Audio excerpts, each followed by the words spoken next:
your job inside of those companies was just not to screw things up. It kills this, it eliminates that, it destroys this. And everything in the category seemed about fear and shame. Every brand seemed to have an extracted tooth, which made just no sense to me. Craig Dubitsky is the entrepreneur behind some of the most disruptive consumer brands of the past 2 decades. From being the first investor in Method to building and selling Hello products to Colgate-Palmolive, he has repeatedly transformed everyday household items into beloved brands. Now, he's co-founded Happy with one of the biggest movie stars in the world, Robert Downey Jr., setting his sights on coffee. If you overanalyze, you're going to miss some things. You create things that people don't buy. You don't sell to them. You create something that they join. I love the idea of innovation. To me, emotional innovation is the thing. Mental health does not care where you were born, what your native tongue is, how many commas you do or do not have in your bank account. It impacts everybody.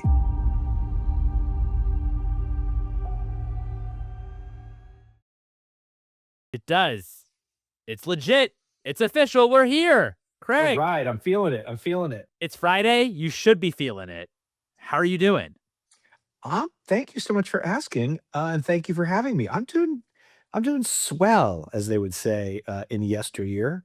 You know, life is good every day on the right side of the dirt. And being in the caffeine game, what do I have to complain about? We're called happy. Come on. I got no complaints. Yeah, exactly. You're in the caffeine game. It's a pick me up, right? All the time. All It's great. the time. I love it. Well, let's go through it really quick. You've reinvented soap, lip balm, toothpaste, and now you're reinventing coffee. These are categories that have billion-dollar incumbents and have been dominated for decades. But you seem to pick, in terms of your categories, in terms of what you want to build or be an early investor in, the most entrenched categories, it seems like on purpose. Mhm. What do you talk to me a little bit about what you see in a category and you think this is the one, this is where I can compete and a product that I want to build in versus, gosh, this is actually impossible. Wow. Well, I've heard people say, you're in these commodity spaces. I love words and wordplay, by the way. I don't think I've ever thought of this until right now, but commodity, it's like common and oddity put together, right? It's like, how could you be common and be an oddity at the same time? So I love these everyday things because they're kind of irrefutable. They're everyday for a reason. They're common, which sounds like such a negative term, like how common, like that's pedestrian and it's basic. I think common is magical. Common is the stuff that binds us together. It makes everybody, a part of something much bigger to be common. I actually think it's more uncommon to be common these days because people seem to be fighting with each other quite a bit. Anyway, that aside, I love these everyday categories. I love everyday items because I think you can, if you're lucky, create or meet people, invest in things that folks get to use every day. And what a treat. So I love art and design and the idea that you could take something that people use, live with, have to use, and turn a have to into a want to because of some extra bit of thoughtfulness. That's really cool. And what ends up happening, I think, is a word used, incumbents. Those companies were started by people that I think thought that way a long time ago. And then as those companies grew and grew and grew, added more people, added complexity, added SKUs, had to elbow people off the shelves, whatever they needed to do. Your job inside of those companies was just not to screw things up. That was your job. And if you mess something up at scale, that's pretty scary, right? Understandable, by the way. I hope I come across right now as not being critical of big companies. I think they're incredible. To run an organization, enterprise, that's unbelievable. Anyway, all that said, and I'm going to put my noise here on pause so no one bugs us here. I'm going to put it in silent mode if I can figure out how to do that. Anyway, now I lost my whole train of thought about common and why I like these things. I like these everyday things because they touch so many people. And that to me is where the magic lies. So taking the everyday and making it awesome because you're thoughtful, to me, that's great. Oh, this is where I was going about incumbents. I was talking about incumbents. Right. That's it. Incumbents. We as startup people, we have no layers and no legacy. It gives us a clean slate, all the euphemisms coming out in one podcast, right? Clean slate. That's a beautiful thing. It's a scary thing sometimes, but I think it's a gift. So we can approach categories with a different mindset because there's no legacy to protect. There's no heritage we have to worry about in terms of the brand or overhang. We get to just think differently about things. That's great. Totally, totally. How do you though analyze a specific category if you actually want to build a company in that category and see if there is an opportunity to compete and maybe bring a sense of beauty to that category that maybe you thought didn't exist before? This may sound maybe a little juvenile, maybe a little unprofessional, maybe a little unpolished, but for me, a lot of this stuff that I've been lucky enough to be around, gut is the driver. If you were to rationalize everything, you probably wouldn't move forward. And I will tell you this, when I was very early on working with the founders of Method, Adam and Eric, I went to everybody I knew in venture and private equity at the time to talk about investing alongside. And everyone looked at me like I had 8 heads, because they were just looking at it rationally and saying, well, there's already cleaning products. Who cares about cleaning products? So if you overanalyze, you're going to miss some things. There's a lot to be said for gut. And I find as much as I love data, because I really do love data, depending on how you're interpreting the data, looking at the data, and when you're actually accumulating that data, it may tell you where you've been and not necessarily where you need to go. It's like the rocket ship doesn't have rear view mirrors. It has a window in the front. You can't really like look behind you and off to the sides. You can just look what's ahead of you. So I wish I could tell you, oh yeah, there's a playbook. This is exactly how you do it. The things that worked were for me with Hello as an example, oral care brand that I was part of. That whole idea didn't come from analyzing the marketplace and let's put a grid together and figure out where there's a space to in the top right quadrant, and we've labeled the axes a certain way, and let's plot it out. It literally hit me by walking through a store, inadvertently walking through the store. I wasn't there to analyze the oral care space. And I saw pictures of extracted teeth on all these different products. In fact, here's a box of one right now. I saw that on everything. Like every brand seemed to have an extracted tooth, which made just no sense to me. Forget about the aesthetic aspect of seeing a highly stylized extracted tooth. Okay. But it just didn't seem to sit well with me because I thought the whole point of those products that I was looking at were to keep the teeth in my mouth. And yet there were all these pictures of teeth with their roots dangling, hanging out. And it just seemed very counterintuitive. It's just really basic things like that. EOS came about in a pretty similar way too. It's I think just having a very practical mindset and keeping your eyes open. And if you do, the answers are typically right there in front of you. Yeah, that's really helpful. I remember when we were talking previously, you were talking about one of your friends who is very successful, and he'd be pitch you like ideas and ideas about different things. And you kept saying, no, like that won't work. And, no, not really that really interested in things. What, when you, And by the way, I was much nicer about it because I never it's like I don't wanna ever bring an umbrella to the brainstorm. I want us to all get yeah. doused together, but yeah, I was nice about it, but I explained to this person, yeah, some of these ideas I thought were not necessarily gonna work for a whole bunch of reasons, but yeah, But yeah, keep no, going, like, sorry. but I'm kind of curious because it seems like also you as well have this mindset of there's opportunity everywhere, right? Oh, yeah. Yeah, yeah. So how do you decide in terms of like why something you don't think wouldn't work? Is it more so that you're just not kind of amped up and excited about that opportunity, or you actually don't think that that opportunity is a real opportunity? It's a great question. I think it's a combination is like wussy response is that maybe. Usually, if I'm not fired up, there's a reason why. So I have to listen to that inner voice and be like, okay, why would I say no to that? And by the way, I haven't learned to say no. I didn't learn to say no until like basically a few years ago. I always used to say I'm in the yes business and I would say yes to everything. And then I realized, uh-oh, time is fleeting and I can't say yes to everything. Because I do think everything is an opportunity. I think everything is ripe for debate. It doesn't matter if it's I'm looking at my desk, a chip clip to keep your bag of potato chips closed. Really? That doesn't do squat. Doesn't keep air from really getting in there. Like it's shitty design. You know, are there better ways to make coffee mugs? Like if I put my fingers in this handle, the hot mug is still going to be touching the backside of my fingers. It's going to burn. It's going to feel like crap. Like it's just there's bad design everywhere. So I want to say yes to everything, but I'm realizing as I get a little on, I'm like, all right, what's going to take the right amount of time to actually create something that's going to be better and get into the marketplace for the largest number of people? And is the juice worth the squeeze, as the expression goes? So just because you can do something doesn't mean you should. Some entrepreneur I was on with last night, I won't share too much because I obviously always want to be respectful and not sound like I'm negative. But this particular entrepreneur had realized an exit.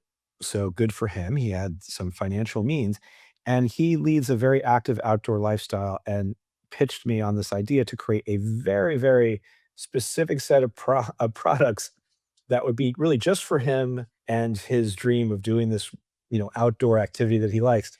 And I was like, dude, I love it. And I love that you're passionate about it. And I love that you've identified something that would make you really happy. That's awesome. That's kind of a hobby versus a business sometimes. And I was like, "So let's talk about it. How would you make it? What would it cost? What would you be solving for? How would you practically bring that product to, like with you doing this outdoor activity that you love?" There's seasonality involved. So there's, 9 months out of the year where you wouldn't be selling anything. Like, how do you have a business where for 9 months out of the year you're not selling anything? There were all these things to contemplate. So I was basically saying, look, if you want to do it because it's a love project and you love it and you think you and the people that you do this outdoor activity with are like this unique marketplace, great. It all depends what your expectations are. If it's just the drive for wanting to build something that's great for a unique group of people and their need state, that's awesome. And sometimes that can become a business. Other times it's just a cool thing and, you do it for yourself. And there's no wrong to that. It all depends. If you take capital from somebody else for a hobby, that's a little tricky because usually investors want a return on their capital, not to be along for the ride with your hobby. So again, there are a lot of things that make me think, okay, is that something I want to pursue? Is that something to pass on? Is there any way to return capital if I need to make an investment? If I don't need to make an investment, is it worth the time? Is it going to impact enough people along the way? So there's a lot of little decision points, but it usually all hits me really fast because some of these decision points are relatively obvious if you're constantly looking through the lens of, is this a business? Is this a brand in the making? Is there a unique product offering that people could fall in love with? And once you're constantly thinking through those types of questions all the time, the answers usually become very immediate when you see things because you have a set of criteria that you're living by, not just analyzing. And that provides speed and clarity, which is a benefit when you're an entrepreneur. So given that framework, how then, when you're analyzing which businesses to start thinking about customer set and audience, meaning are you building maybe more so for the mass market, or there's a ton of kind of customer set customers you think for the product, or are you building like more of a premium product that might be a bit more exclusive or in a certain niche? Like, is there kind of a preference, or how do you kind of think about those things?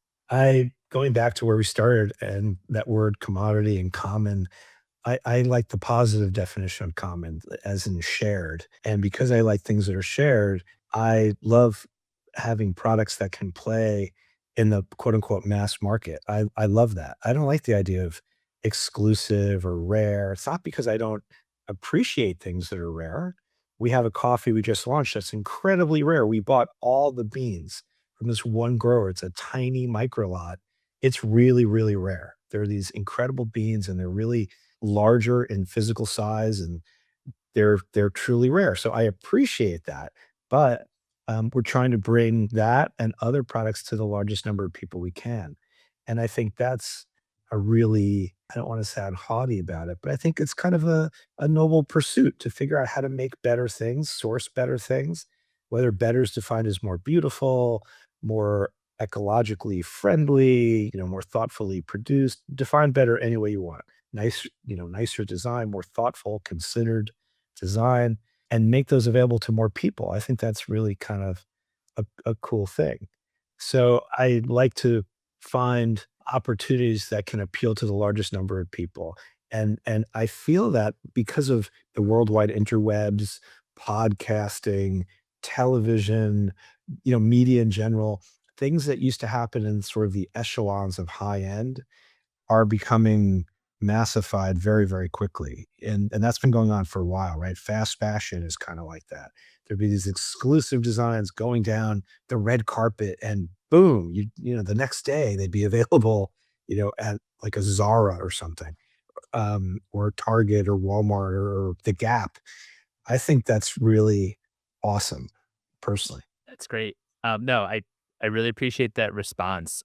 When you think about opportunity, for example, you pointed out Colgate and how that kind of inspired you in some ways to for Hello, which is also just hilarious because of course Hello gets acquired by Colgate. So this is great. But the but I'm kind of curious if you find when you dive into since you've started quite a few successful businesses. Do you find that what gets you excited about an opportunity or see an opportunity is first seen from the marketing side, and in the Colgate example, seeing how the packaging was and how that didn't make a lot of sense, versus looking at it from like the product perspective of what we can like create a premium product. This episode is brought to you by the Hidden Gems. Let's be honest, there's a lot of bullshit in the marketing agency world. So much under-delivering, overcharging, and incompetence. You truly don't know who's good until you engage. And by then, it's too late. That's what the Hidden Gems solves for. Powered by deep agency insider knowledge, they provide founders and brand operators with only brand beloved, highly vetted boutique agencies at preferred rates. Agencies across media, creative, dev, design, events, social, and beyond. All well covered. The Hidden Gems serves brands like Dr. Squatch, Monster Energy, Gorilla Mind, Figs, and Saatva to achieve some of their biggest growth. And here's the best part. David Drexler, the founder, is offering his service free forever to anyone in the consumer VC community who mentions the show. So if you're thinking about hiring an agency, talk to the Hidden Gems first. It's free service, biggest bang for your buck. You simply can't lose. Link in the show notes. Well, first, just for extra clarity, and I promise I am not legally obligated to say this, the first product I saw with the extracted teeth wasn't a Colgate product. It was another major brand. So I literally had seen across the three biggest oral care brands extracted teeth on all of them. So I don't want to single out and pick on Colgate. Yes. No, please don't be sorry. They just happen to have an extracted tooth that I happen to have next to me over here on my desk. But so extracted teeth were everywhere. What also, at the risk of sounding incredibly oversimplistic here, but the thing that I usually start with is there's a category. Just, it doesn't even matter what it is, right? It could be, it doesn't matter. Pick anything. I usually start with what the thing is called, because I love names and naming, and I say this all the time. I love names and naming, probably because I have such a crappy name, like Craig Dubitsky. Like, what a shit name is that? That's a great Anyway. name. Oh, you're very kind. CD. But it's CD. CD, right? It's great. Certificate of It's great. deposit, compact disc. Yeah, compact disc. And you're a music guy, And where are they? And where are compact discs right now? Oh, So yeah, no. it's Oh, no. terrible. I didn't mean it like Anyway. that. No. I know you didn't. But anyway, it's a bad name. So I love names and naming because if you get it right, there's an immediacy.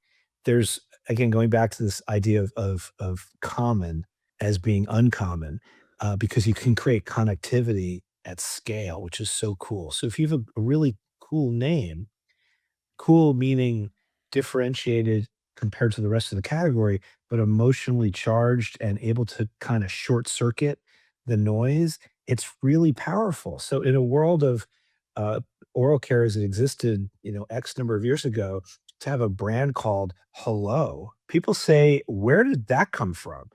And I said, well, I looked around at all these extracted teeth and all the claims on the packaging and the products, and everything was like, it kills this, it eliminates that, it destroys this. And everything in the category seemed about fear and shame. If you weren't whitening, you were frightening. Mhm. If your breath didn't smell like, whatever minty thing you could think of, you weren't going to get kissed and you wouldn't get the job.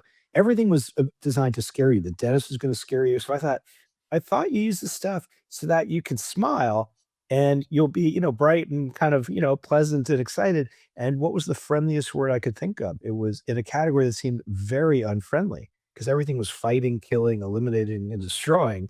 I'm like, what's the friendliest word I could think of? And it was hello. So trademarking hello in a category that spoke to killing, eliminating, fighting, destroying, that alone was such an emotional flip. It was like doing this sort of, I don't know different forms of martial arts. I don't want to say anything I shouldn't, but like a jujitsu, right? If someone's coming at you full force with one thing and you're able to take all that momentum and kind of turn it on its head, it's really an interesting thing. And you're seeing it now. It's more prevalent than it used to be. I've been involved with a company for a long time called Lexicon. That's, I think, the best naming agency in the world. They name Swiffer, Febreze, Dasani, Pentium, MacBook, Sonos, on and on and on. And, they named BlackBerry. The original name for BlackBerry was going to be called Mega Mail. I mean, talk about descriptive and kind of flat and not particularly interesting. They named Pentium for Intel. That was going to be called the Pro chip. Again, forgettable, right? They came up with Pentium because they made up this word. It's a word that doesn't exist, right? It's coined. It does not. It doesn't exist anywhere. And they mocked it up on all sorts of products, from mascara to high performance skis to gasoline. And when they asked people, what does this word invoke? What does it make you feel? People came back and said, powerful, innovative, breakthrough. And the folks at Lexicon went back to Andy Grove, who was running Intel at the time, and said, do you want to be pro or do you want to be breakthrough, powerful, innovative? Because if you want to be pro, there's Pro Chip. If you want to be innovative, breakthrough, powerful, there's this Pentium thing, and the rest is kind of history. So I always start with, what is the thing called? And then I start with, what could it look like? It's all about emotion. People talk about innovation all the time, and I love the idea of innovation.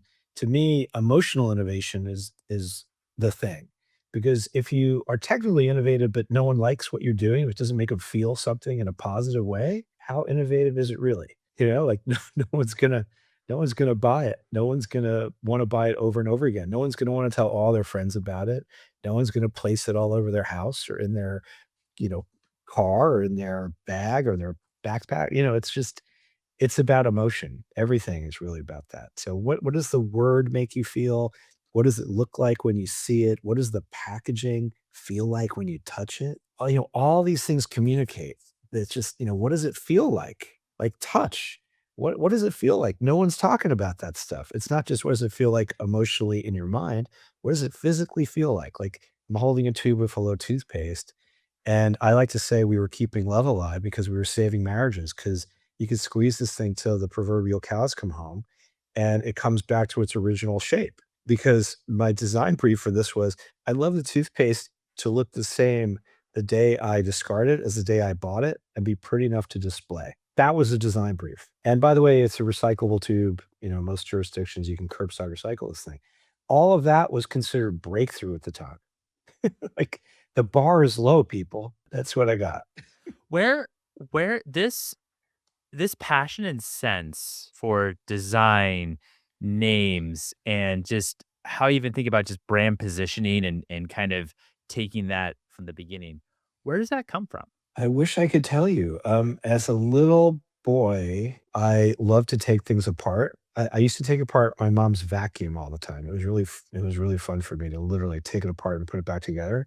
And I used to think I wanted to be an architect, and I would take big pieces of paper and I'd design, like, basically a space capsule city. It had a park in it and a place to grow food and a place for people to sleep and schools. Like, I would go into this intricate detail and make these sort of maze-like things. When I was really little, I've always liked that. And I think where I really had a moment, this is really gonna date me. My father was an old school, what they call a garmento. He was a textile guy. My dad made silk for Ralph Lipschitz before he became Ralph Lauren for his ties. Like, my dad's an old school garment industry guy. And my dad came home one day. I was in second grade, which I can't believe I can't even remember this, but I was in second grade. And my dad came home with this album. And you and I have talked a lot about music. Like, we have a real shared passion for music. My dad comes home with this album and he said, my fabrics are going to be on the cover of this album. So he got like a test pressing of a vinyl, but there was no cover yet. And I put on the first song, at least maybe I think it was the first song. And it was this song called Saturday Night. And the band was the Bay City Rollers, who were very big in Scotland and the UK, and they were coming to America. and they weren't here yet. So I get this album and I hear the song Saturday Night. It's this catchy as all get out song, at least for back in the 70s. And I tell every single person after hearing that song that they had to hear the song. I went all over. I told everybody, wait till you hear this band, the Bass Heroes. This is the greatest thing ever. And people looked at me like I had 8 heads. And, I wasn't say I was shunned. No one like took me outside and threw rocks at me or anything, but I was definitely ignored. And then however many months later, my dad's fabrics are on the album. The album comes out, it becomes this huge hit. And so many people that I had bugged incessantly about this great song and everyone had to know about it came back and were, like asking me, how did you do that? How did you get that? And how did you know? And, to me, it just seemed obvious. I heard it first, and what I learned really was the power of cultural currency, like being able to figure out what people want or might like before they even know about it, and then sharing that with them. So I think in my early days, I got such positive feedback after someone discovered something that to me seemed very obvious that I tended to focus on that. And again, we're more universally aligned than not. And if I can figure out where the gaps are, where people are missing something, where a brand name or a design language or a formulation can fit, really good things happen. You love music like I do, right? So if I think about one of my favorite lyrics ever, there's a crack in everything. That's how the light gets in, right? Leonard Cohen. And our job is to figure out where the cracks are. And if you do that, we can bring some light, whether that's through again design, cultural fit, eco-friendly formulations, you name it. It's wherever the light is, that's our job. So the cracks are there. We just have to keep our eyes open there, and they definitely reveal themselves. How I know that you ran a number of businesses in college and then you became a Mhm. trader, but how, how did you get into consumer products? And from maybe from trade from the world of finance into consumer. Sure, sure. So, yeah, in college, where I switched majors many times. It's But you started off amazing. in music. But you started off Yeah, I in started out music. music. I did. I started out music, and then I was an English major, English philosophy major, double major. I forgot what else I was in there, and then an economics major.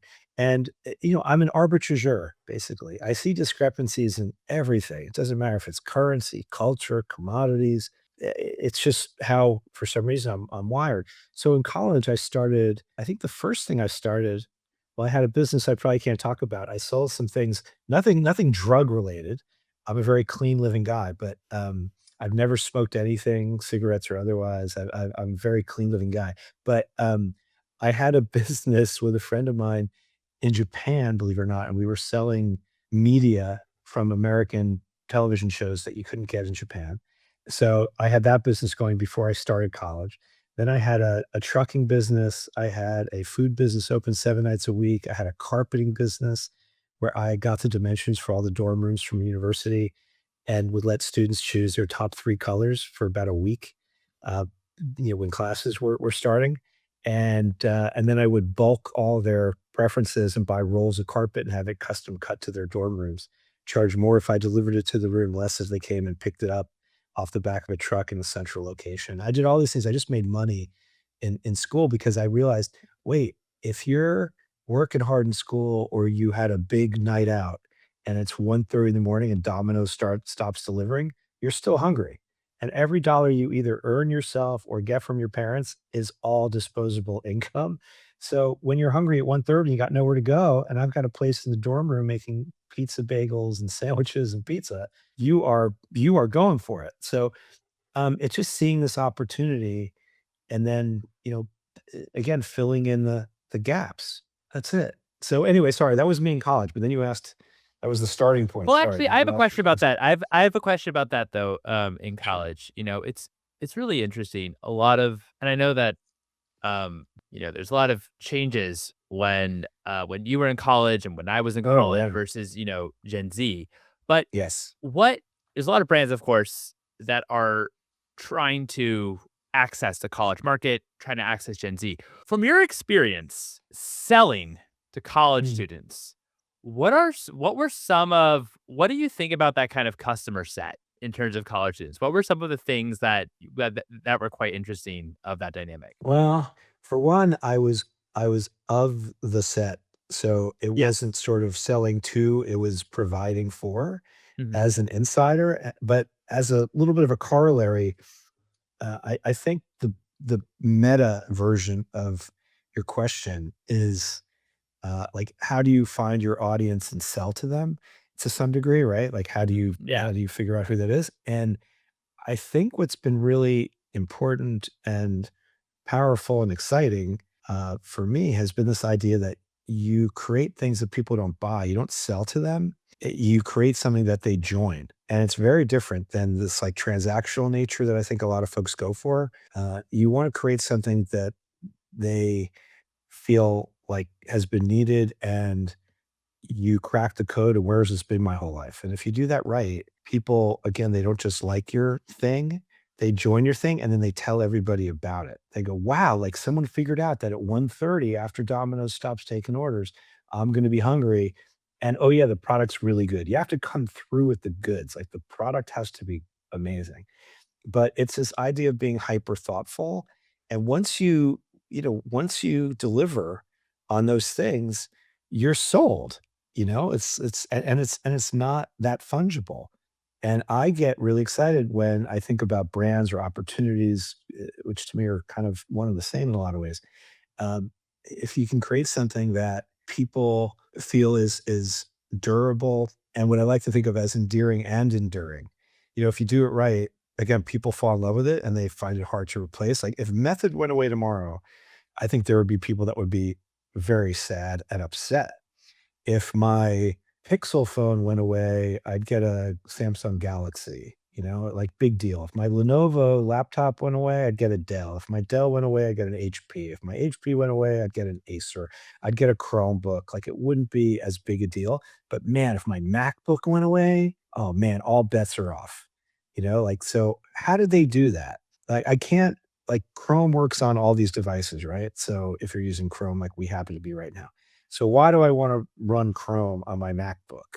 Why do I wanna have a MacBook? Like, "Oh, it's the ecosystem of Apple." This episode is brought to you by the Hidden Gems. Let's be honest, there's a lot of bullshit in the marketing agency world. So much underdelivering, overcharging, and incompetence. You truly don't know who's good until you engage. And by then, it's too late. That's what the Hidden Gem solves for. Powered by deep agency insider knowledge, they provide founders and brand operators with only brand beloved, highly vetted boutique agencies at preferred rates. Agencies across media, creative, dev, design, events, social, and beyond. All well covered. The Hidden Gem serves brands like Dr. Squash, Monster Energy, Gorilla Mind, Figs, and Saatva to achieve some of their biggest growth. And here's the best part. David Drexler, the founder, is offering his service free forever to anyone in the consumer VC community who mentions the show. So if you're thinking about hiring an agency, talk to the Hidden Gems first. It's free service, biggest bang for your buck. You simply can't lose. Link in the show notes. Yeah, that's kind of an excuse, but the reality is it's an ecosystem because so many people have joined it and not just bought it, but have joined it and use these products in a way where they're not using them. They're fully integrated into their lives. And that's the magic, creating things that people want to self-select to integrate into their lives, and people write their narratives through their stuff.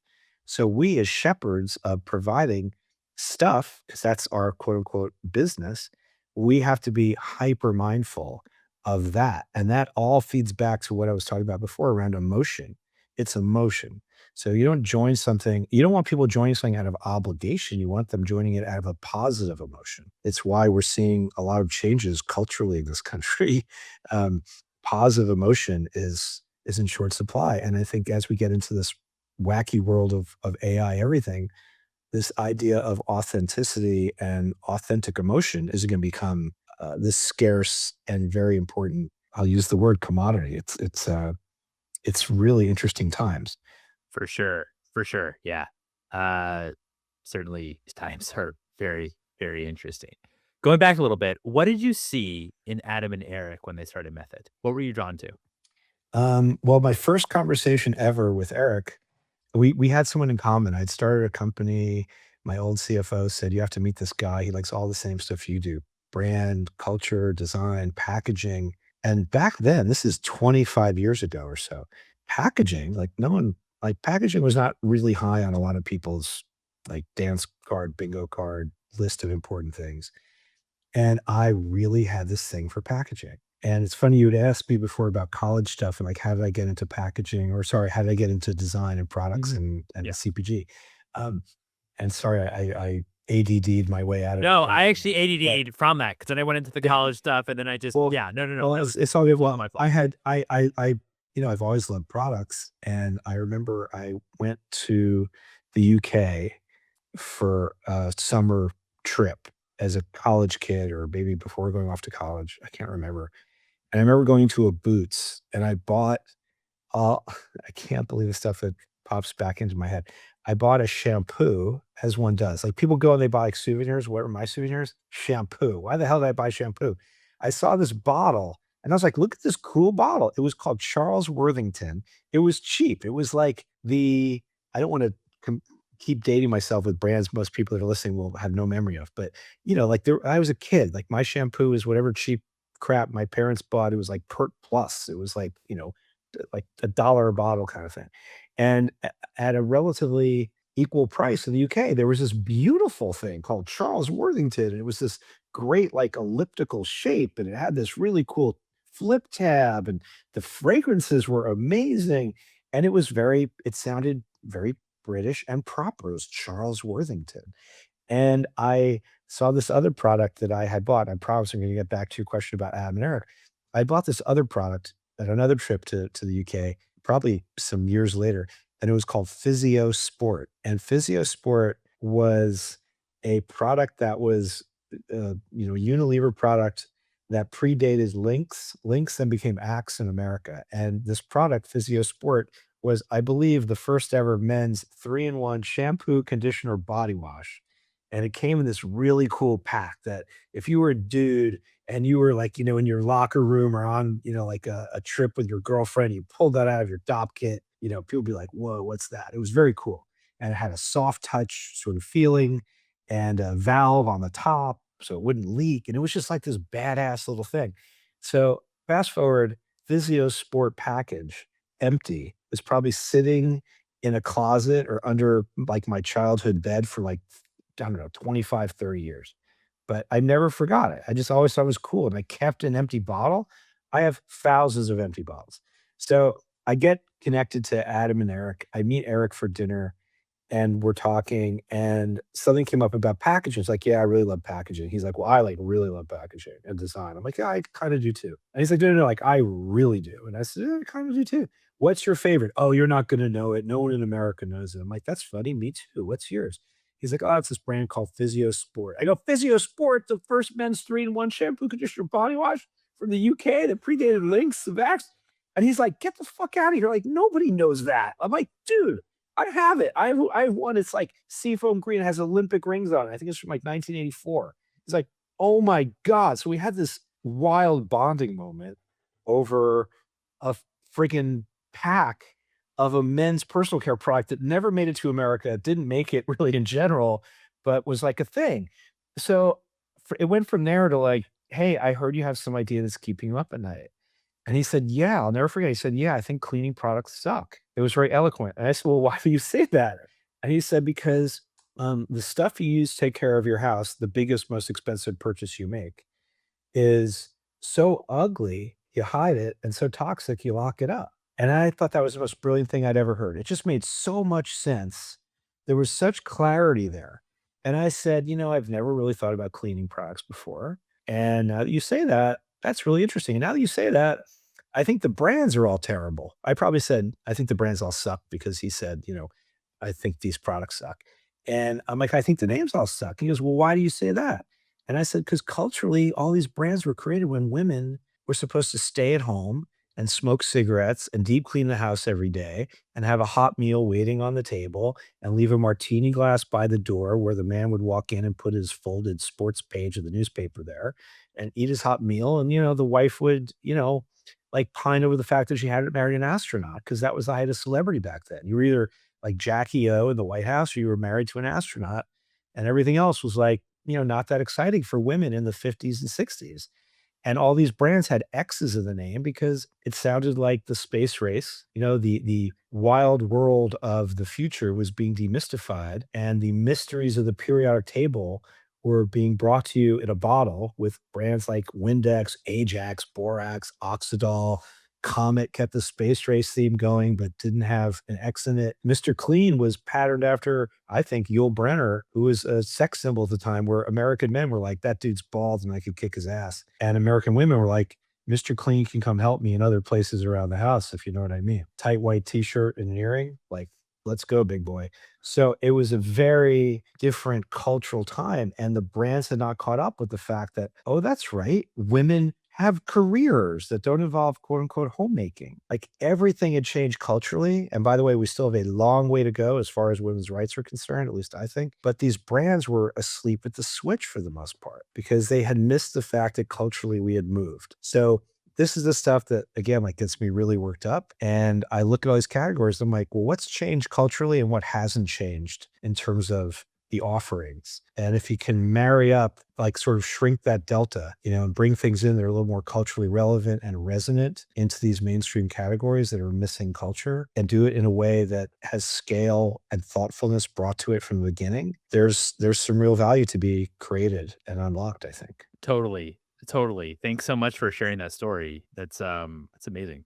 It's amazing. Yeah, it was my lucky day to meet Adam and Eric. And by the way, they were mixing product in their bathroom. Like they're incredible guys. I feel like I just talked a lot about Eric, who's really, just a genius, right? Between Method, Welly, Ollie. I mean, he's got an incredible list of unbelievably powerful brands and accomplishments. And by the way, same with Adam. Adam's got incredible history too. And really that marriage, that was like Simon and Garfunkel, Lennon McCartney, like those two are incredible. So I feel very lucky to have met them in their earliest days. And really, I didn't start Method. I was just lucky to meet them early and appreciate the vision of what could be there. And nobody else seemed to get it at the time, which is kind of interesting looking back on it because so many people said no as an investor. Right. Yeah. No, it's I would imagine, I mean, that's so, I mean, I sometimes I feel like some of the most, successful companies, there a lot of investors say no. I remember reading about, I remember listening to, I think it was How I Built This on Peloton, and how Peloton had a really hard time fundraising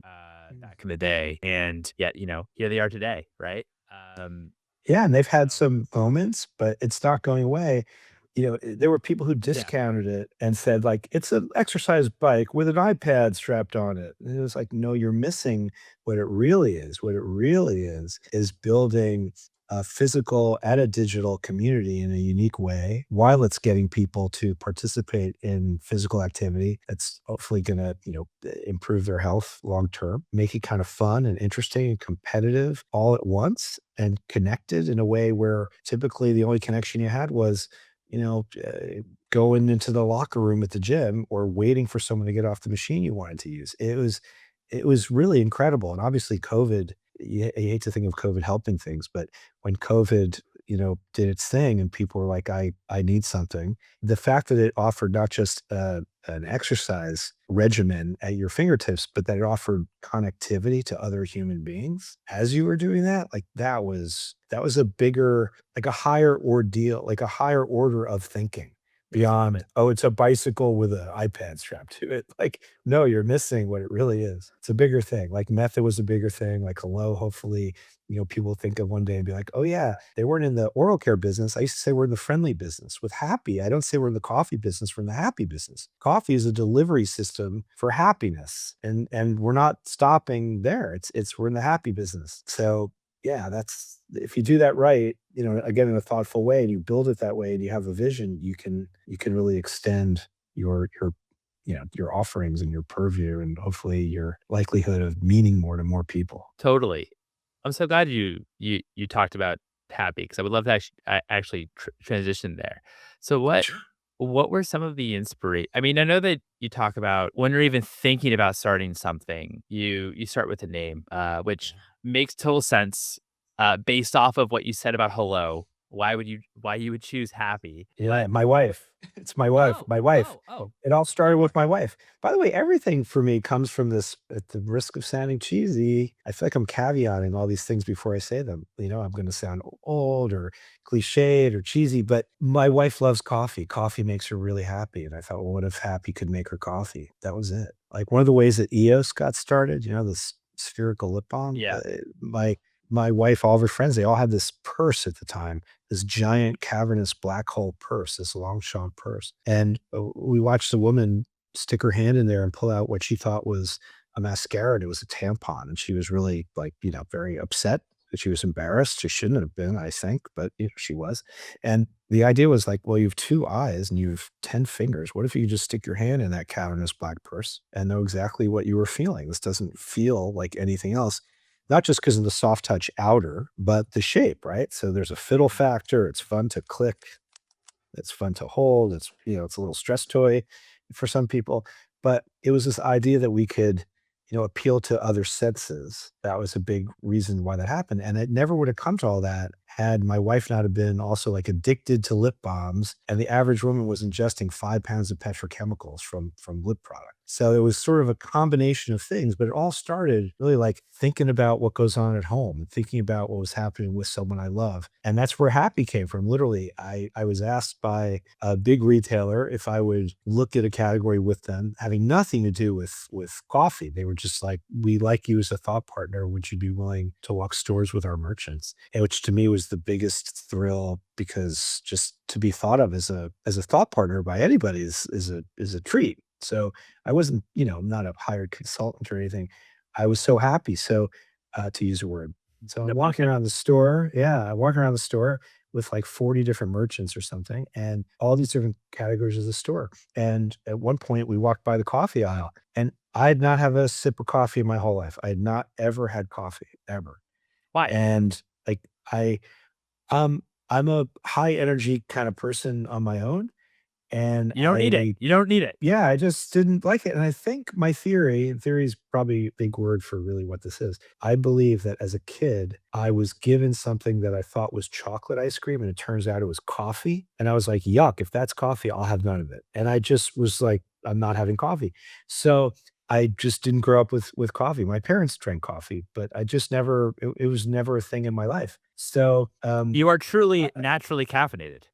This episode is brought to you by the Hidden Gems. Let's be honest, there's a lot of bullshit in the marketing agency world. So much underdelivering, overcharging, and incompetence. You truly don't know who's good until you engage. And by then, it's too late. That's what the Hidden Gems solves for. Powered by deep agency insider knowledge, they provide founders and brand operators with only brand beloved, highly vetted boutique agencies at preferred rates. Agencies across media, creative, dev, design, events, social, and beyond. All well covered. The Hidden Gems serves brands like Dr. Squatch, Monster Energy, Gorilla Mind, Figs, and Saatva to achieve some of their biggest growth. And here's the best part. David Drexler, the founder, is offering his service free forever to anyone in the consumer VC community who mentions the show. So if you're thinking about hiring an agency, talk to the Hidden Gems first. It's free service, biggest bang for your buck. You simply can't lose.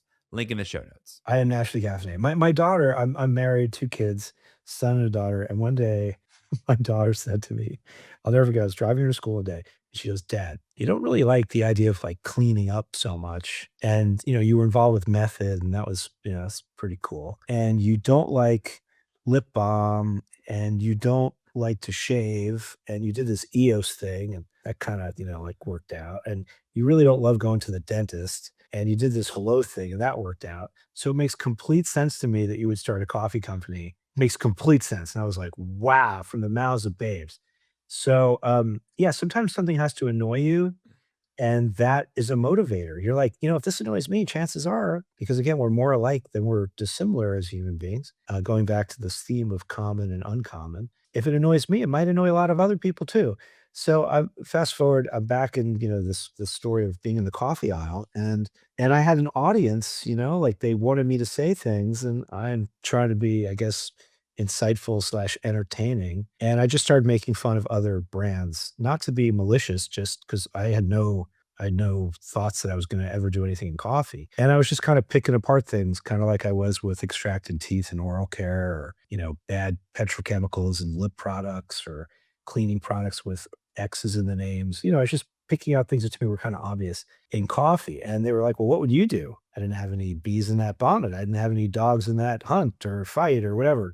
Pick your euphemism that I'm maligning right there. And I just didn't think much about it. I said, I don't know. I'll get back to you. And I went about my business with them, and I got on a plane to go home, and I started thinking a little bit about coffee and how much my wife loves coffee.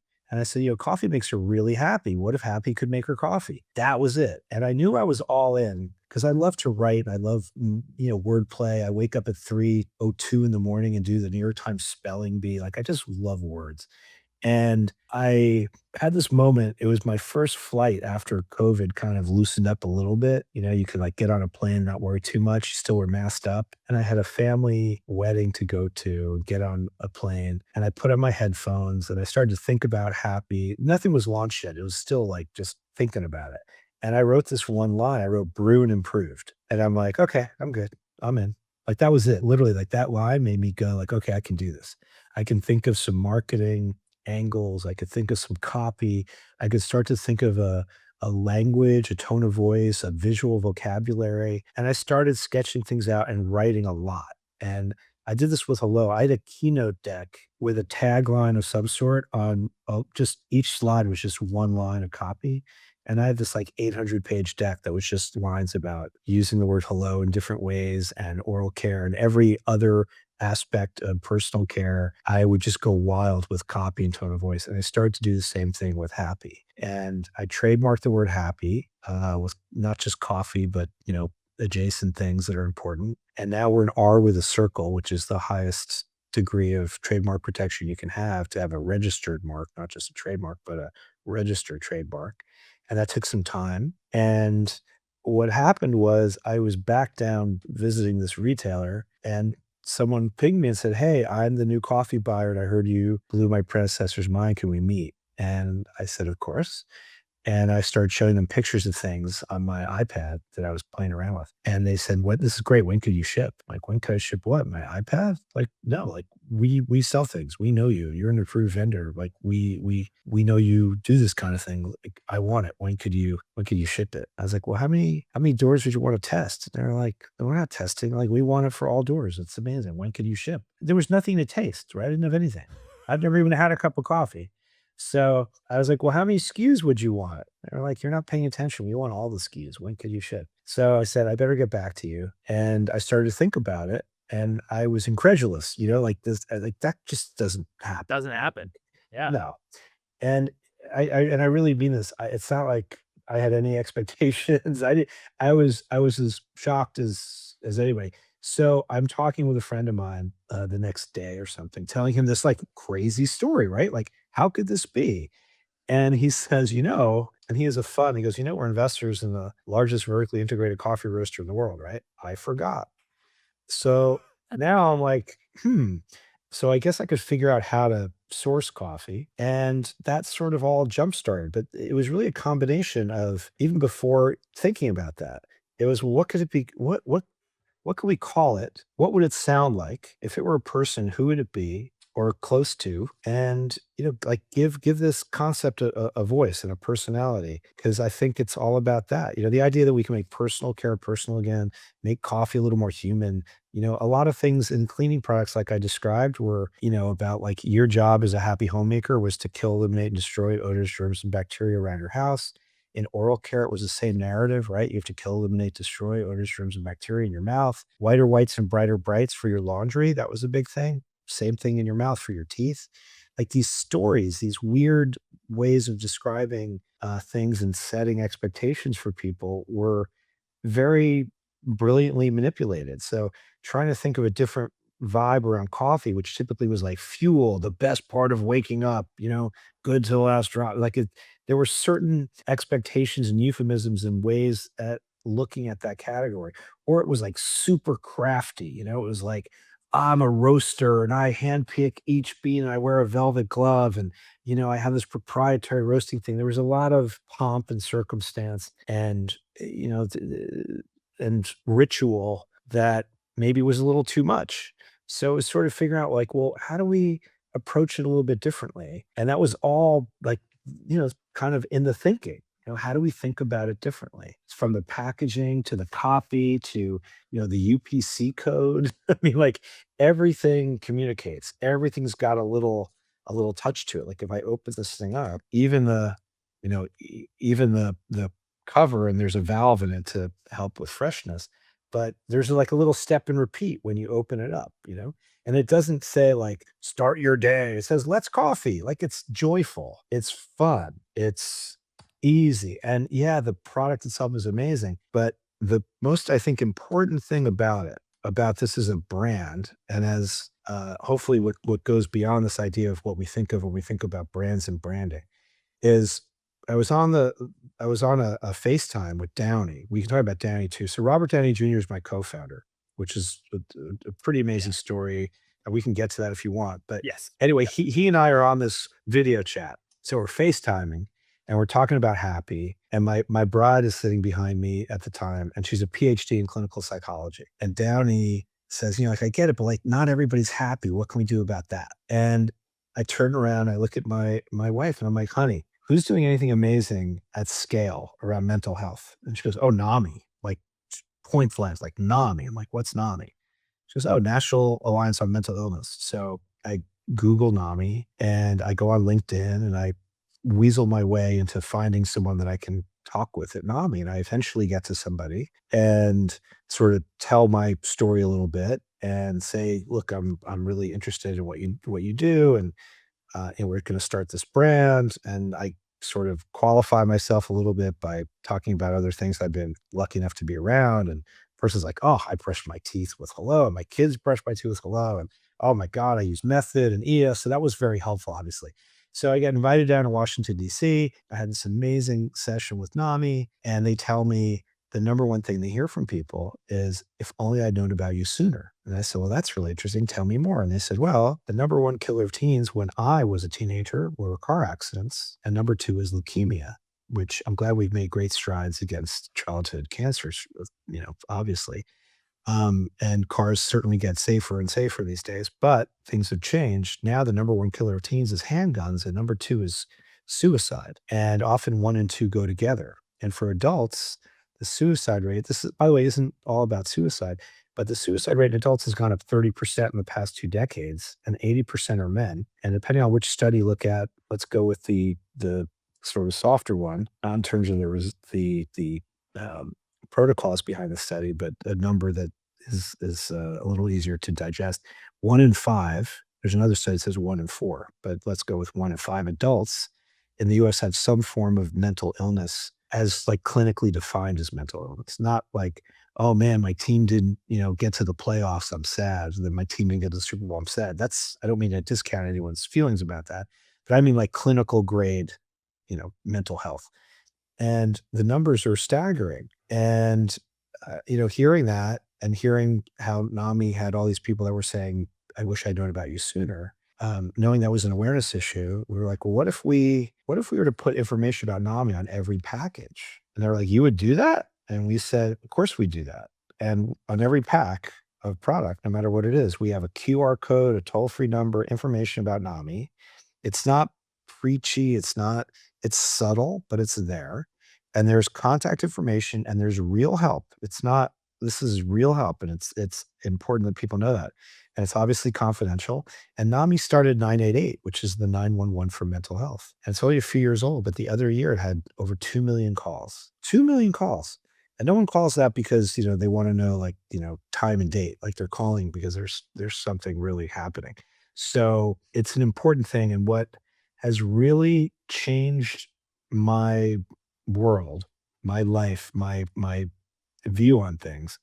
And I was hand on heart, not expecting this, because I'm an entrepreneur, I'm a builder, I'm a thinker, dreamer type. I thought, we're going to make this business, and here's how it's going to operate. It's called Happy, and we're going to get coffee, and we're going to get our retailers, and we're going to ship it, and I'm going to write copy, and we're going to have tone of voice, and it's going to be really great. This is the part that I never in a million years could have expected. So every single day, today no different since starting this, I hear from someone who I've either just met or someone who I thought I knew really well for a long period of time that tells me a mental health story that, to say it's sobering and also hopeful in many cases, because we're making great strides around being able to talk about mental health, but there's a lot of very sorrow laden stories out there. So every day I hear something unexpected from an unexpected place all around mental health. And someone even on our team, the day we launched, we were so excited we launched, and someone who I've known for a very long time told me about losing someone in their family to suicide, a sibling when they were a young teenager. And I had known this person for 18 years and didn't know that story. And it came out the day we launched. They said, the reason I'm so excited to be here is because of this, that was part of my family's life. And I was blown away because I had known this person for so long and never knew that. And I was talking with a friend of mine that night, a very, very close friend, because I was so kind of shaken up by this story. And he said to me, we had to pull our daughter out of school last week. She's on a team, and two of her teammates went into their dorm room and hanged themselves. And it hasn't stopped. Now, all the stories I hear are not about suicide. I want to be really clear about that, but they're incredible. And I've had people come over, well, I'll be at the Natural Products Expo. I've had people come over to our booth and just start to cry and hug me and say, "Oh, NAMI saved my family member's life." I was thinking about some things last year and I got in touch with NAMI and they saved my life. I'm part of this group now and that group now. It's incredible. What I told our team was, a lot of brands, to their credit, I don't mean this again to sound negative at all. I really, really mean this. They talk about their purpose and their mission. And it's really important to have a purpose and a mission because we're here for as long as we are, right? It's great to feel part of something bigger. And again, going back to this notion, I keep going back to this about what we share in common. Having a mission or purpose is great. And a lot of mission and purpose, when I spend time with entrepreneurs, startups, other founder types, it's our purpose, our mission. It's all like me, very insular, like pointing back at the company and our mission, our purpose. And what I share with our team after hearing this couple of stories early on was, this isn't about our purpose and our mission. This is about our responsibility. It's outward facing. This impacts everybody. Mental health does not care where you were born, what your native tongue is, how many commas you do or do not have in your bank account. It impacts everybody.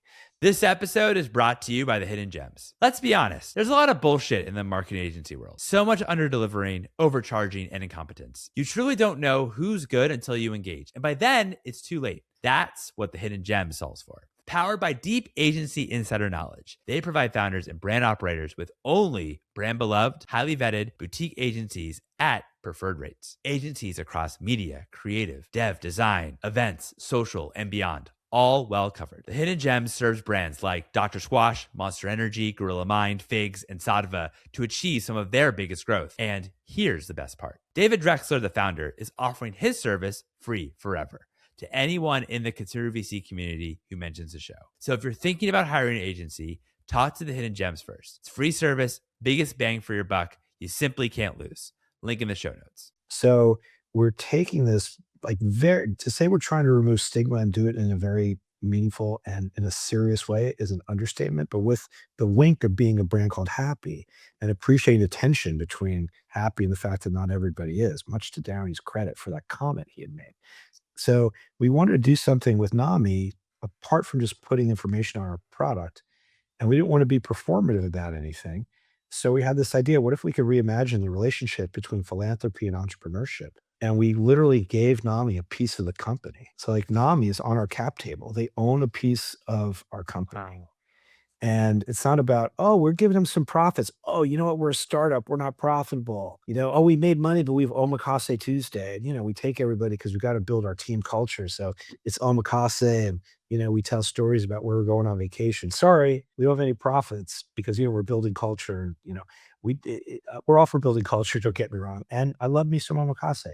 But we want to do something, again, that was a little bit different and not about, window dressing or how can we leverage all the cultural and social and moral goodwill of another entity to inure to our benefit and then, just use that as fodder to build our brand. It didn't feel right, just authentic, fill in the blank with whatever word you can think of. But I think hopefully people get the meaning I'm going for. It just, people have a bullshit meter and they can tell. So we're trying to really walk the walk and talk the talk. And not everything's on our website, but we do some really amazing things. We gave 1 million pods, K-cups away to school teachers a couple of months ago, all over the country, because like they're filling everybody else's cup. Who's filling their cup, right? That's a cute way of saying it, but it's true.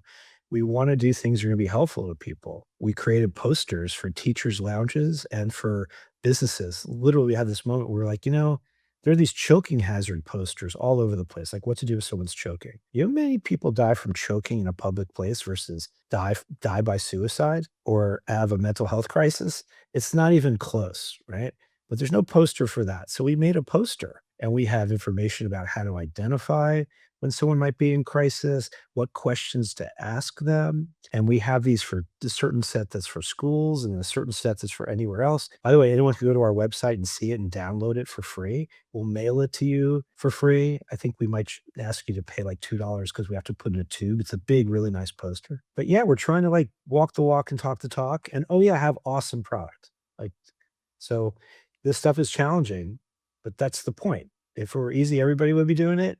And if you do it like everybody else, you're gonna, like people don't need another just like everybody else thing. They need something that's for them, that they feel like, where has that been my whole life? And that's for me. And I'm joining that because I believe in that. Totally. That's incredibly powerful and amazing that you're partners with Nami, and also that you put them on your cap table. That's really, really cool. Yeah, I'm the luckiest guy you just met. For real. For real. I love this stuff. How did you meet Robert Downey Jr.? Well, I'm often mistaken for him. So I just got sick of this Very whole fun. doppelganger thing. And I was like, I just got to meet this guy. So it turns out the world is much smaller and magical than I think most people realize. And the idea that I would know somebody who would know Robert Downey Jr. or that would want to connect me to Robert Downey Jr. is hard for me to fathom, but that is the truth. So years ago, I got introduced to somebody in Hollywood. His name's Ari Emanuel. I didn't know him or anything about Hollywood. And, we had a conversation and we had multiple conversations. This is many years ago. And ultimately, when I started up Hello, Endeavor, his company, made an investment in Hello, which I don't know that I've ever really shared that out loud, but it's no big deal at this point anyway. And Ari has many superpowers, and one of those superpowers is he remembers everything. That guy remembers everything, and he is a super connector. And we were talking about something, and I guess I must have said something about coffee. And however many months later, my phone rings, and it's Ari, and he's saying, "Hey, are you still thinking about doing coffee?" And I tell him all these things. Yeah, I was with this retailer, and I trademarked the word happy, and all this stuff, and I got my vertically integrated coffee roasting partner that's huge. He's like, "Well, one of our people is really serious about wanting to start a coffee company." He didn't even use gender. He just kept it very high level. And he asked me, he's like, "Would you be, can you talk to their people?" Because I told them they can't do anything till they speak with you. You just speak with them. And I'm just, listen, no joke. I'm just pleased as punch somebody calls me, right? Let alone him. It doesn't matter. I'm not that picky. I'm just like, wow. So he asked me a favor, and like I'm in the yes business, right? So to the extent I can be. So I'm like, of course, and I always want to be helpful. So sure, of course, if I can be helpful, I'm there. So I got on a video chat with a bunch of folks, and I was kind of expecting it to be, not the call that it was. I started getting asked these really intense questions about how are you handling potential mold growth in containers that are moving across borders in South America? How are you dealing with soil density issues in Sumatra, given the impact on humidity changes and how that's affecting the outer casing and the honey of the coffee cherry? I'm like, what is this? So I do my best to answer these questions. And they said, well, Ari said you have something, you're working on. And I have history with them. And they were investors of mine. It wasn't like I was trying to be cagey. And I started showing them like, yeah, I have this idea. It's called Happy and da da da. And there was nothing, right? They didn't have coffee yet. There was like, these were just ideas. And I showed them a comp of a 3D model I printed out of packaging. And they all start yelling at each other. I don't give an F if he's with, Spielberg, get him on here. I don't. And I'm like, get who? What? Like, what's happening? And so they go, oh, Robert Downey Jr. And I'm like, wait, what? And all of a sudden, like Downey pops on this video chat and he's all the things. He's lovely and charming. I don't want to start cursing because I like an F-bomb here and there, but like I don't know if this is an edited or G-rated podcast. No. This is R. Downey is You're good. smart as all get out, man. He is funny as and he's amazing. And I say this, I don't want to sound disrespectful. I wasn't a fanboy. I was like, ooh, Robert Downey Jr. I didn't know anything about Robert Downey Jr., but I certainly knew his name. And I have kids. Have I seen a Marvel movie? Of course I've seen a Marvel movie. So it's not like I didn't know who Robert Downey Jr. was, but I wasn't like, I'm not fanboying Robert Downey Jr. I just, you know, I'm being a gazillion times honest. I had no preconceived notion. I didn't know anything about him, but I certainly knew his name. And he comes on the call and he is charming, funny, smart. He's all the things, right? I'm like, wow, he's a cool cat. And they go show him the thing and tell him what it's called. And it's this lovely, nice little chat. And at this point, I have to go. I think I had to pick up my daughter from mock trial practice. So I'm like, hey, listen, really great to meet you. Good luck with your coffee company. I answer some questions about coffee and brand and stuff. And I was like, good luck with your coffee company and really great to meet you. Like, peace out. And I had to go. And he stayed on the line with all of his peeps. And I left. And I got a call like an hour later or something. He's all in. I'm like, all in on what? They're like, no, he wants to do this with you. I'm like, do what with me? Pick up my daughter at mock trial? Like, I don't even know what you're talking. And I said, thanks very much. And I'm sorry, I got to go. Like, her thing is over and I got to go pick her up, or I have to go get my son or whatever it was. I had to go. There's like no game. I was like, I got to go. Like, good luck. It was great. Great to meet him. And then Ard calls me and goes, listen, I know you as a person, and I know him as a person, and I know you don't really know Hollywood stuff, and that's not your thing. But you two, I know you both, and I'm telling you, if you get to know him, like you need to talk with him, because I think if you guys do this together, it's going to be incredible. And just do me a favor, just like I want to set up a call, and I want you two just to talk, the two of you. So I'm like, all right. So this call gets set up, a video chat for like 45 minutes or something. And I don't want to bore your listeners to death, but it went for over 3.5 hours, me and Downey. And I told him right up front, I said, no disrespect. I didn't Google you, Wiki you, TMZ you, New York Post page 6 you. Like, I don't know anything. So like, because I didn't want to know anything unless you told it to me. So I said that, like, again, not to be disrespectful. I was trying to be extra respectful. Like, I only want to know what you want to tell me. So I'm kind of pure here. I don't know anything. And I think that was probably an interesting way to start the conversation. And he saw next to me, I had this weird guitar. And he's like, is that a Steinberger guitar next to you? And I was like, you know what kind of guitar this is? And he's like, dude, how old are you? It turns out, he's maybe 6 months older than I am, 5 months older than I am. He's like, where are you? I said, I'm in the third floor of my house in Montclair, New Jersey. He's like, I lived in Montclair, New Jersey, and I was really little. It's like, no way. He's like, yeah, my parents moved there for like, I think like 2 years or something. And I was like 2. Like, wow, that's wild. So we start talking about music, and next thing you know, we're singing some deep cut Elvis Costello track to one another, which is like deep cut. You couldn't fake knowing this. It was like Physio Sport with Eric Ryan. Like, you could not fake. Right. Like, you either knew it or you didn't. Like, you either had that shit under your bed from 30 years ago or you didn't. So we're having these wild moments, and I was like, give me your story. Like, what's the story? So I basically hear his story and his life story. I didn't know. I really, truly didn't know anything. And by the end of us sharing stories about how our wives had played major impacts in our lives for a whole bunch of different reasons, but the impacts were no less wildly meaningful. By the end of this conversation, I heard a lot about his bride. I shared a lot about my bride, our different lives and different trajectories, clearly, but just again, like, the importance of having good partners in your life. And and I heard a lot in his case, coffee playing a very important role in his life. And he's really, really into coffee. Like, I mean, like, not like a normal person. Like, my wife loves coffee. This is next level. Like, you can give down. He's like, I have a pre-cup before my first cup. I'm like, you're kidding. He's like, no, that's like my just like, I got to get going cup. But no, he's really serious. He has a lot of coffee hardware. He has, if there's a coffee that's been able to be ingested by a human, he's probably had like 2 or 3. If you give him 5 coffees from different elevations, like literally harvested from different elevations, he can rank order them like at like elevation highest to lowest. He's really, really, really passionate, really serious about coffee.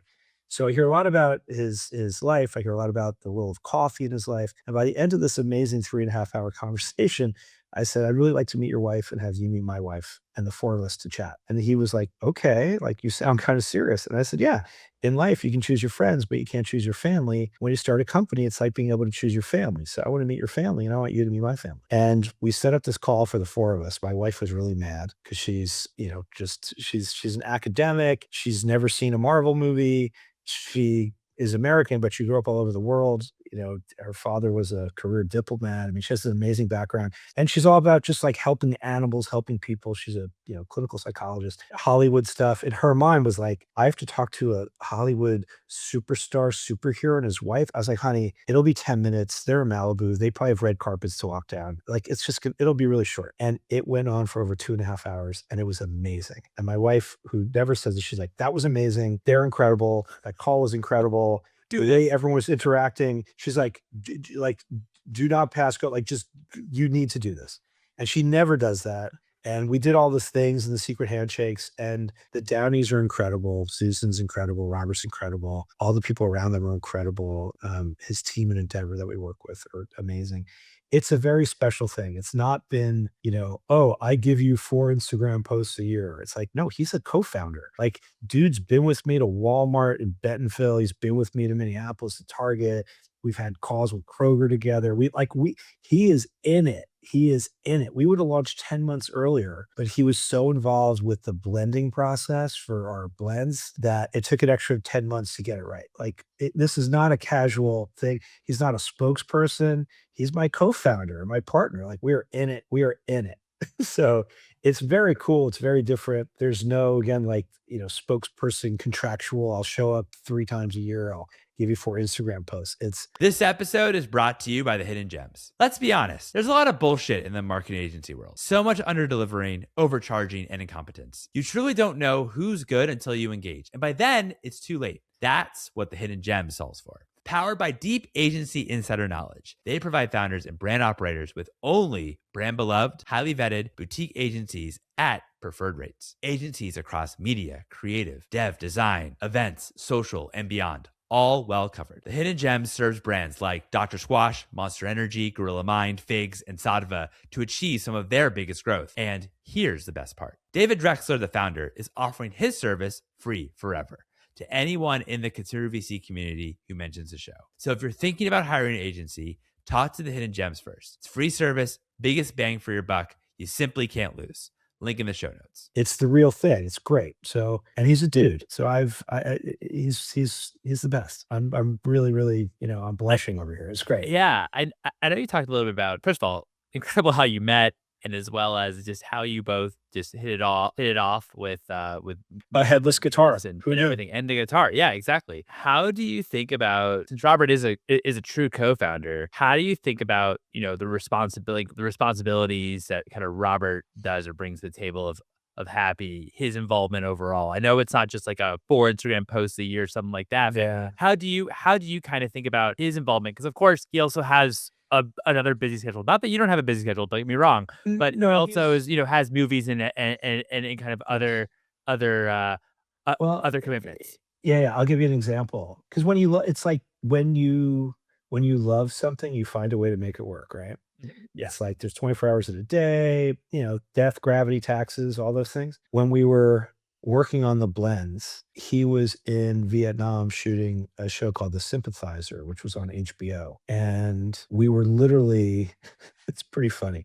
We were overnighting him. He had scales, timers, thermometers, Chemex pour over stuff. And we were literally on video in real time. I was in a cupping room with a whole bunch of Q graders, which are like the sommeliers of coffee. And we were tweaking, perfecting individual blends, roast levels. We'd get it, dialed in. We'd overnight it to him. We'd be on video together, and we'd be tasting the same time with the same, like the coffee had to be heated. The water, sorry, had to be heated to 212 degrees for at least X number of minutes. The exact amount by weight of coffee had to be put in the Chemex. The pour over had to be completed in a certain amount of time. It had to steep for 4 minutes. Like, everything was like for like. And he's trying it in Vietnam, and I'm in a cupping room, like these giant round tables with people that just like spit and drink and sip coffee all day long. They're like coffee geniuses. And we're literally adjusting the blends based on notes that he's providing in real time. He's on the set. It's like shoot a movie. And dude makes time to do all this stuff. And then guess what? 12 hours later, the same thing, or 24 hours later, we'd ship the stuff over. He'd have the new versions based on tasting notes. We'd do it again. And then we do it again. And then we do it again. And like, that's what you do. He was shooting Avenger stuff, and we were like, "Hey, we're doing this partnership with Tate's." And we partnered with Mondelez and Tate's. If you don't know Tate's, it's a Yeah, bunch of tastes cookies. best cookie. Yeah. Yeah, yeah, it's killer cookies, right? So we made coffee.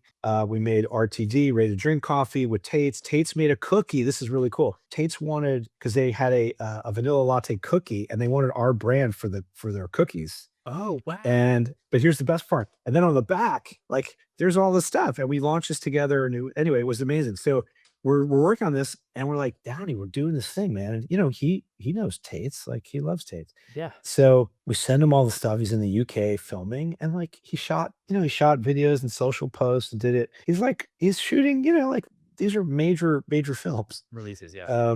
And so I guess to answer your question, when you love it, you find time, and he's found time, and he's made the time because I think this is something I don't want to speak for him, but he cares about it. He doesn't just do stuff like this. He's not, you don't see him on TV commercials for other products or brands.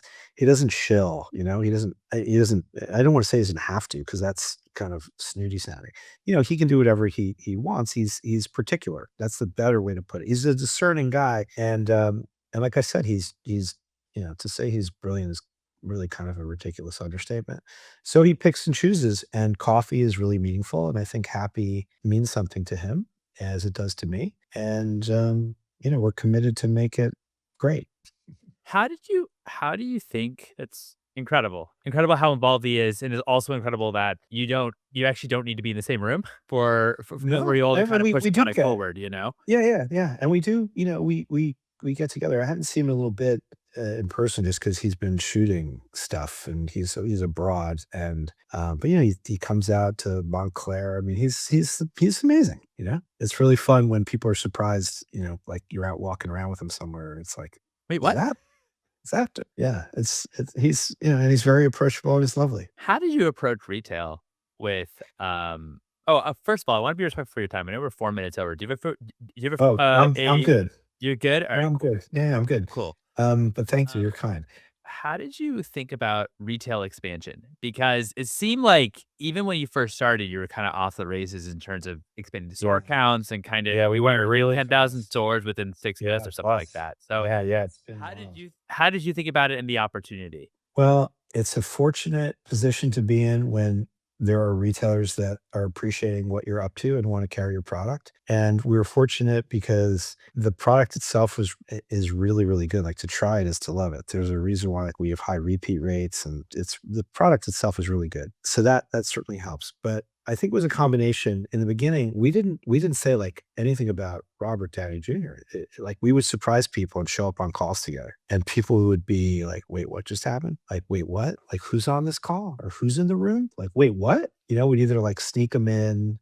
I mean, we had this one meeting at Walmart where the meeting had already started, and he just like came in. It was like, "Wait, what?"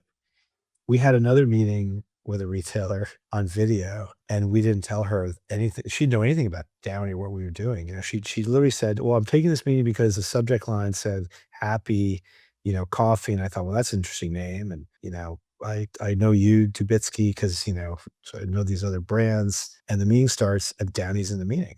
It was over video. And she's like, she's a senior person. She has her team with her that are a little, junior to her, and she's just keeping it together. And she goes, "So, wasn't expecting to start my team's meeting this morning with Robert Downey Jr. And he's the best." And he goes, "That's really amazing you say that. I have this like tooth that I just, chipped. And like right after this meeting, I have to go get it, fixed. How amazing that we're both having these unexpected mornings together." And it was just like the funniest thing. And everyone starts cracking up.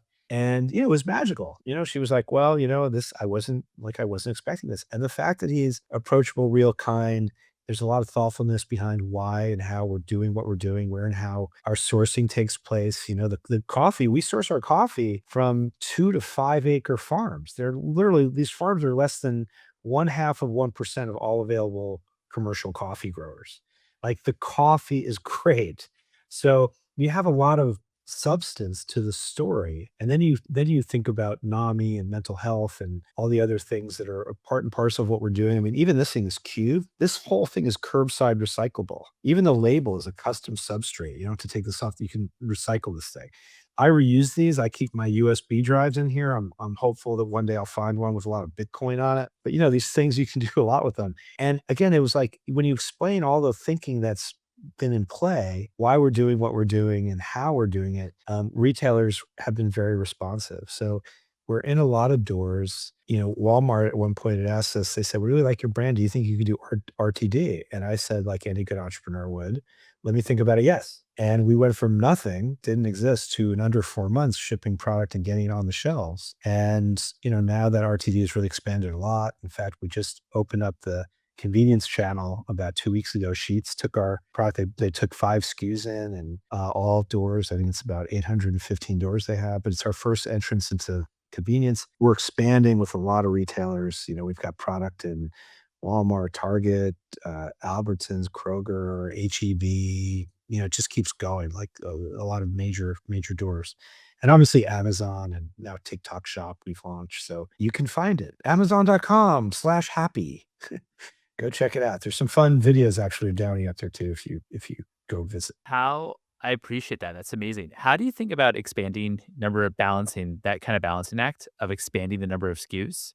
Uh, um, Yeah. it We d- well, we've learned a lot. We've learned a lot. In the very beginning, we wanted to do some really esoteric, funky coffees and we were, it was suggested to us that we sort of go a little bit more mainstream, that a lot of things were a little fringy, were a little too fringy, and they weren't selling so well. So we started out, light, medium, dark coffee, and it turned out great. The coffee turns out we know how to make really good coffee, right? We have 2 Q graders on our staff. I don't know if you know about Q graders, but if you're a sommelier, you have to be able to discern, I think it's 200 unique attributes or whatever it is you're handed. You swish it around, you spit it out, and you have to be able to, sort of wax with authority about everything that's in that cup or glass, I should say.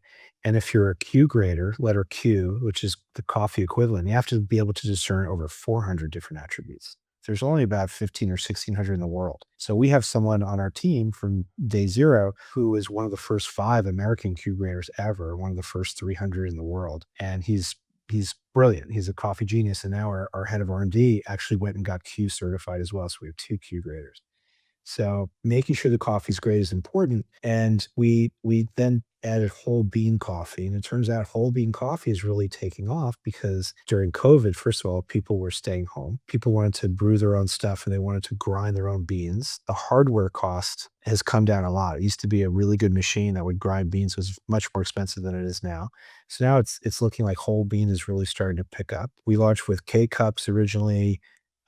K cups are still very, very important and growing, but we're watching whole bean really start to take off.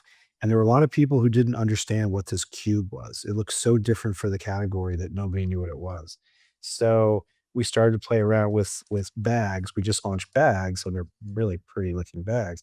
With whole bean. So whole bean is back and cranking on Amazon.com. It's going to be launching in more retail doors in the next couple of months. And then RTD kept growing. So what we've learned is you like test and measure a little bit, but because we're playing at scale, our test market ends up being very big. And we learn, I like to say, we move at the speed of thought. So when it became clear that whole bean was really starting to grow, we're like, well, how fast can we do that? Like, let's go. So we move really fast. And what's great about e-commerce is you can launch some things on e-commerce first before they go into retail. So we have another product that we made as a limited edition. I don't know if I have one here. I do have one.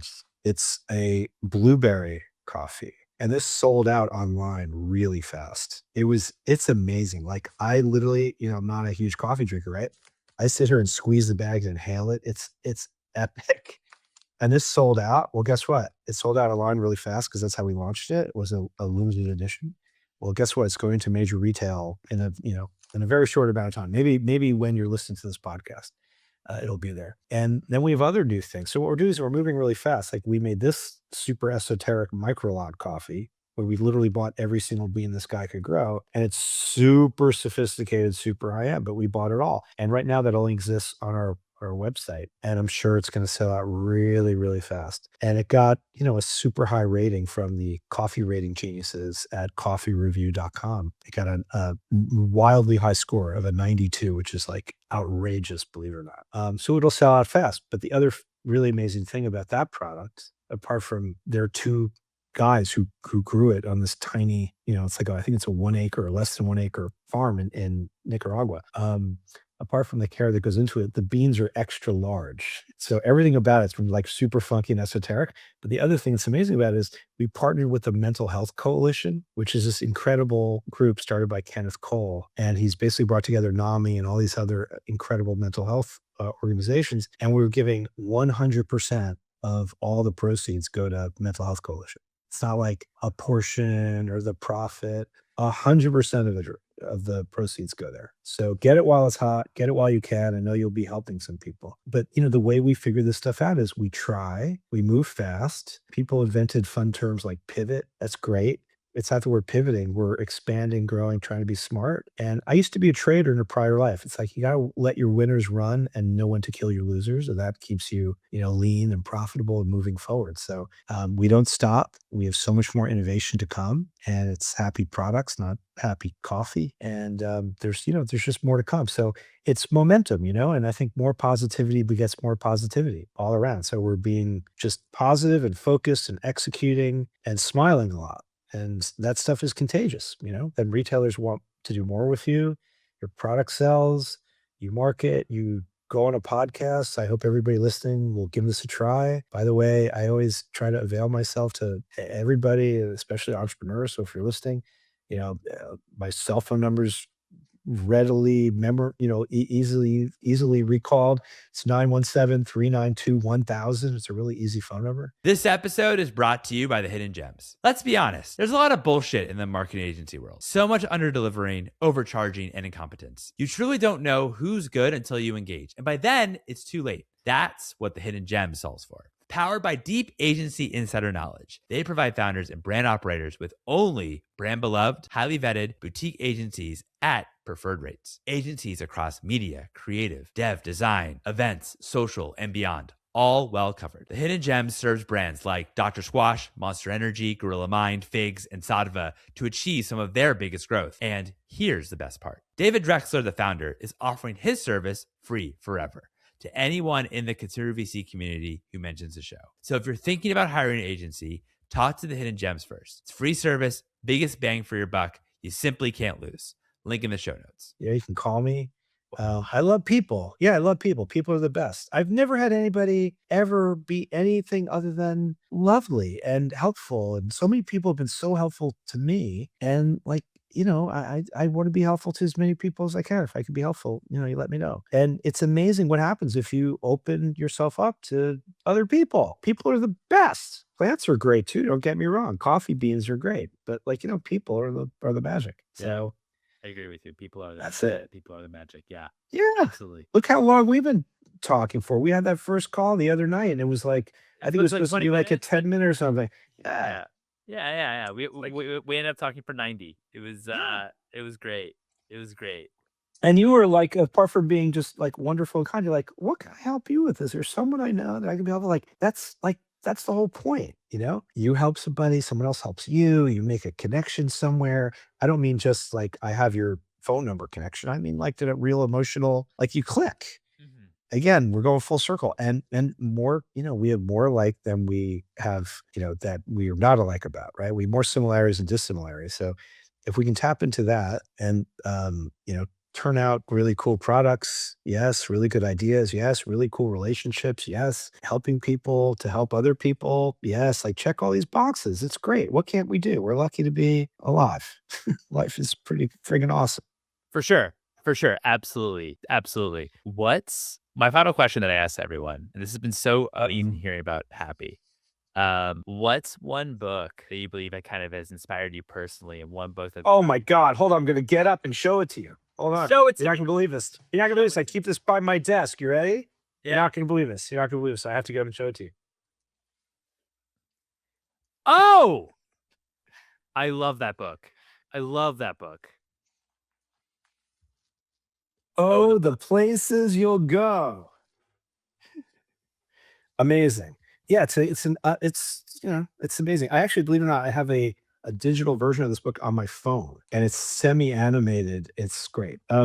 It's really hard to do simple, and people use this word simple like it's a negative term. Goes back to what we are saying. It's not simple. It's magical because it immediately connects, because it's devoid of pretense and noise. So to keep things simple is actually quite hard. Google looks simple, right? Just says Google, there's a dialog box and type whatever you want. Looks pretty easy. What's going on behind the scenes is anything but easy. So, we're called happy. Everything going on behind the scenes is much more evolved than just say, we're called happy. Let's smile a lot. It's hard to do simple. So I love a book like this because it kind of puts things in perspective. If you want, we can talk about Kierkegaard. I can talk to you about Balthazar Gracian, who wrote about the Jesuits and all these great, amazing, aphorisms and things.